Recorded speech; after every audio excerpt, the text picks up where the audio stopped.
Hello everyone. तो कैसे हैं आप सभी। उम्मीद है आप सब अच्छे होंगे और बेहतर तरीके से पढ़ाई को कर रहे होंगे। मैं ध्रुव स्वागत करता हूं आप सभी का ध्रुव एकेडमी में। और आज हम पढ़ने वाले हैं रक्त परिसंचरण तंत्र के बारे में। आखिर क्या होता है रक्त परिसंचरण तंत्र। तंत्र से मतलब आप जानते ही होंगे, यानी सिस्टम। और रक्त परिसंचरण के बारे में आज हम चर्चा करने वाले हैं, जिसमें हम जानेंगे कि रक्त क्या होता है, परिसंचरण क्या होता है।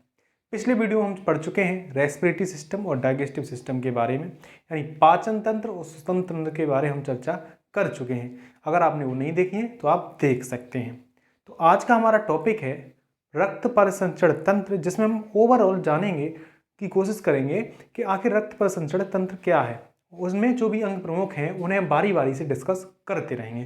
तो हेडिंग लगा लीजिए रक्त परिसंचरण तंत्र आखिर क्या होता है। तो चलिए शुरू करते हैं। रक्त परिसंचरण तंत्र, तो हम डाल लेंगे हेडिंग रक्त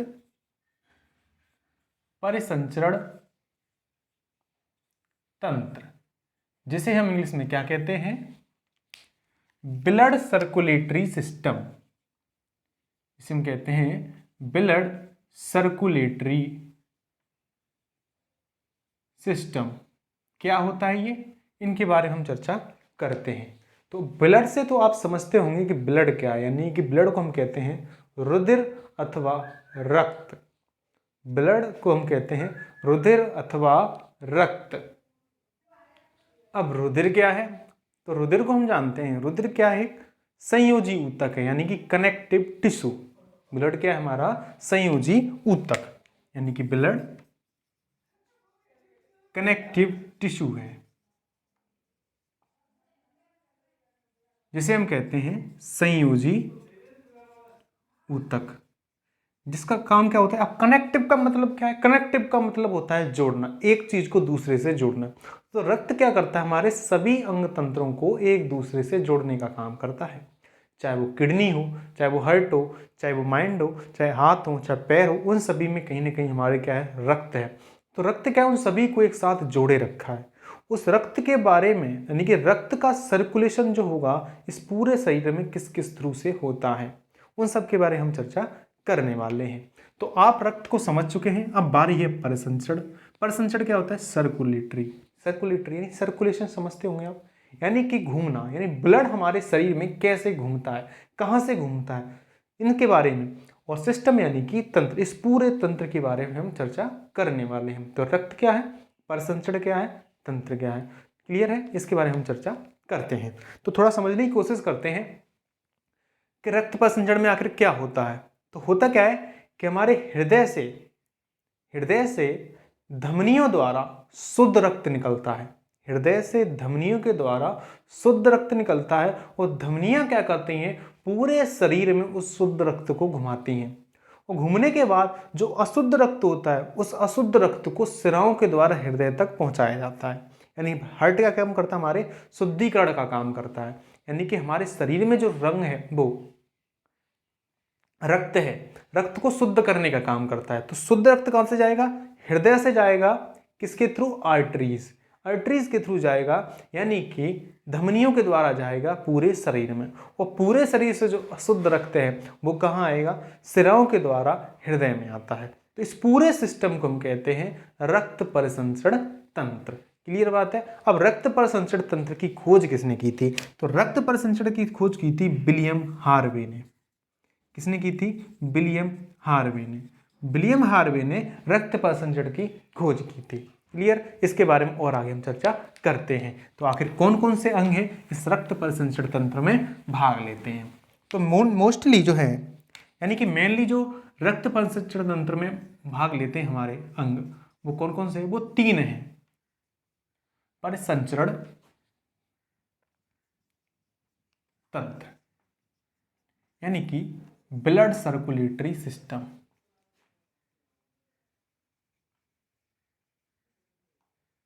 तो ब्लड सर्कुलेटरी सिस्टम में मोस्टली 3 अंग हैं जो भाग लेते हैं। कौन कौन से हैं, नंबर 1 है हमारा रक्त, नंबर 1 है हमारा ब्लड,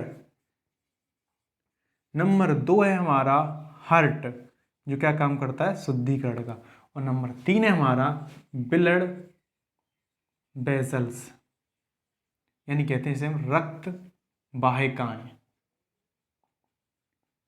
रक्त वाहिकाएं यानी हृदय वैसे रक्त। क्लियर। 3 जो अंग हैं इनसे पूरे रक्त संचरण तंत्र में भाग लेते हैं। रक्त जो होता है 2 प्रकार से बनता है। पहला होता है हमारा ब्लड यानी प्लाज्मा। क्या है? प्लाज्मा। दूसरा हमारा ब्लड कॉर्पसल्स। ब्लड कॉर्पसल्स इन्हें हम कहते हैं रक्त कणिकाएं। क्या कहते हैं हम? रक्त कणिकाएं। इनके बारे में हम बाद में चर्चा करेंगे बारी बारी से। रक्त कणिकाएं यानी इसे हम कहते हैं प्लाज्मा। प्लाज्मा जो होता है हमारे रक्त में लगभग 40 से 45% होता है, जबकि रक्त कणिकाएं जो होती हैं हमारे शरीर में वो होती हैं 55 से 60%। 55 से 60% तक। क्लियर बात है।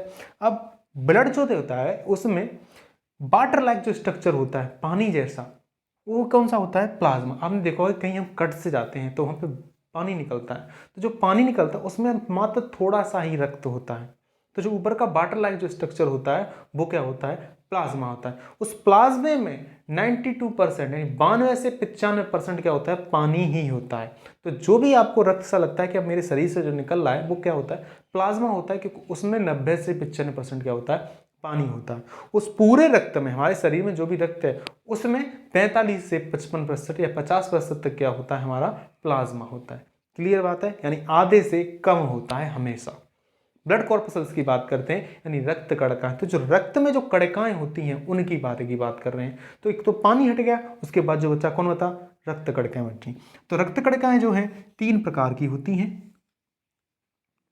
नंबर 1 है हमारी आरबीसी, जिसे हम कहते हैं रेड ब्लड कॉर्पसल्स। क्लियर। एक है हमारी डब्ल्यूबीसी,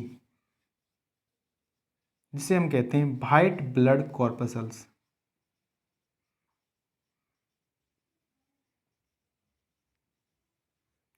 यानी कि श्वेत रक्त कणिकाएं और लाल रुधिर कणिकाएं। लाल रुधिर कणिकाएं और श्वेत रुधिर कणिकाएं।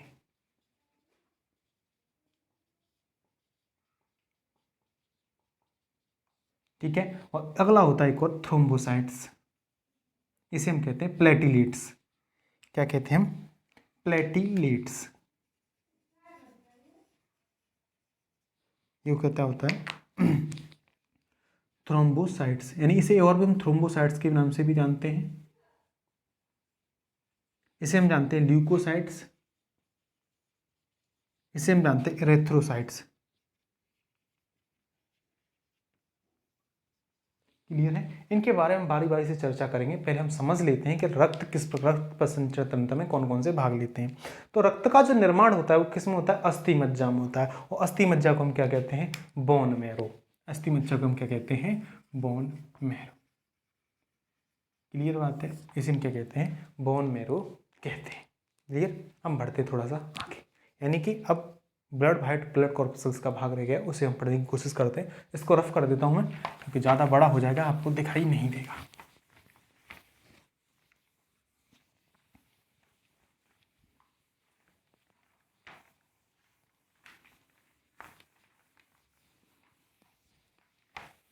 क्लियर है। तो आगे जो है हमारा क्या है? वाइट ब्लड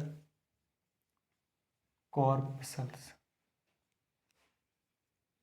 ठीक है। वाइट ब्लड कॉर्पसल्स ये 2 प्रकार से विभाजित है। नंबर 1 होती है ग्रेनुलोसाइट्स। ग्रेनुलोसाइट्स इसमें क्या होता है? कणिकामय, यानी कि कण होते हैं इसमें।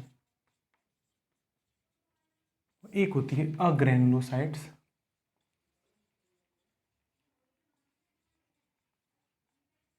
अग्रेनुलोसाइट्स ये क्या होती है? कणिका रहित होती है।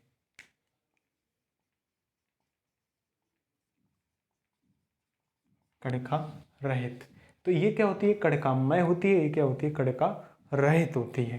क्लियर है। ग्रेनुलोसाइट्स पुनः 3 भाग से विभाजित हैं। नंबर 1 है बेसोफिल्स, नंबर 1 है ईसनोफिल्स, नंबर 3 है न्यूट्रोफिल्स। क्लियर है। और कणिका रहित होती हैं 2 प्रकार से विभाजित होती हैं। पहली होती है मोनोसाइट्स और एक होती है लिम्फोसाइट्स। लिम्फोसाइट्स 2 प्रकार से विभाजित हो जाती हैं, बी लिम्फोसाइट्स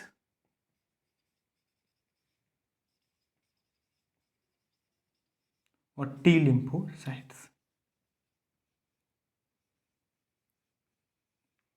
क्लियर है। आपने जानने की कोशिश की कि बी लिम्फोसाइट्स क्या होती हैं, टी लिम्फोसाइट्स क्या होती हैं। अब बात करते हैं कि मैंने यहाँ पे डिस्कस क्यों नहीं किया इनको, क्योंकि डिस्कस करूँगा तो वीडियो ज़्यादा लंबी हो जाएगी और पूरा भाग डिस्कस नहीं हो पाएगा। तो आप इस चार्ट को बना लेंगे। क्या होता है, रक्त परिसंचरण तंत्र में कौन कौन से भाग लेते हैं। तो हमने जाना था कि मुख्यतः 3 अंग हैं, रक्त, हृदय और रक्त वाहिकाएं। और हमने ये भी जाना उसमें मेनली जो काम होता है किसका होता है, रक्त का होता है। और रक्त क्या होता है, 2 प्रकार से निर्माण होता है, एक प्लाज्मा एक प्लेटिलेट से। तो प्लाज्मा हमने जाना था जो लगभग कितना होता है हमारे शरीर का 40 से 45% भाग होता है, जबकि प्लेटलेट्स का कितना होता है 55 से 60% होता है। प्लेटलेट्स को हम को 3 भाग में हम बांटते हैं। नंबर 1 हो जाती है हमारी आरबीसी, नंबर 2 हो जाती है डब्ल्यूबीसी, नंबर 3 प्लेटलेट्स, यानी कि ब्लड कॉर्पल्स को हमने बांटा था, यानी रक्त कणिकाओं को, इसमें आरबीसी, डब्ल्यूबीसी और प्लेटलेट्स। आरबीसी को हम कहते हैं रक्त ब्लड कॉर्पल्स, रक्त क्या कहते हैं, लाल रुधिर कणिकाएं, और डब्ल्यूबीसी को हम कहते हैं श्वेत रुधिर कणिकाएं। तो RBC red blood कॉर्पल्स, white blood कॉर्पल्स। RBC को हम कहते हैं एरेथ्रोसाइट्स, और डब्ल्यूबीसी को हम कहते हैं ल्यूकोसाइट्स, और तीसरी जो प्लेटलेट्स है उसका नाम होता है थ्रोम्बोसाइट्स। क्लियर है। डब्ल्यूबीसी को हमने यहाँ पे बांटने की कोशिश की है क्योंकि उसको वो भी आगे डिवाइडेड हो जाती है। इन्हीं से हम पता लगाते हैं, जब उनकी जानकारी हो जाएगी तो हम पता लगाएंगे कि आखिर कैसा होता है। यानी कि न्यूट्रोफिल्स जो आपके मलेरिया होता है, टाइफाइड होता है, इन्हीं सब ब्लड के गिरने के कारण कहते हैं प्लेट्स गिर गई। तो प्लेट्स गिरने का कारण क्या होता है, आखिर में डब्ल्यूबीसी गिरती है। तो डब्ल्यूबीसी में क्या गिरता है आगे, बेसोफिल्स, इस्नोफिल्स और न्यूट्रोफिल्स, यही सारी गिरती हैं। तो व्हाइट ब्लड कॉर्पल्स 2 प्रकार से, ग्रेनुलोसाइट्स और अग्रेनुलोसाइट्स। ये होती हैं कणिकामय, ये होती हैं कणिका रहित होती हैं। इनमें क्या होता है, बेसोफिल्स, इस्नोफिल्स और न्यूट्रोफिल्स, ये 2 प्रकार से, मोनोसाइट्स, लिम्फोसाइट्स, और लिम्फोसाइट 2 प्रकार से, बी लिम्फोसाइट और टी लिम्फोसाइट। क्वेश्चन ये पूछ लेता है निम्न में से कौन सा लिम्फोसाइट्स का भाग है, तो बी, टी, ए, बी, जी जो भी दे दे, तो उनमें से केवल 2 ही होती हैं, बी और टी। तो उम्मीद है आज की वीडियो थोड़ी सी समझ में आई होगी। अगर अच्छी लगती है तो लाइक कीजिए, अपने दोस्तों में शेयर कीजिए। Thank you so much.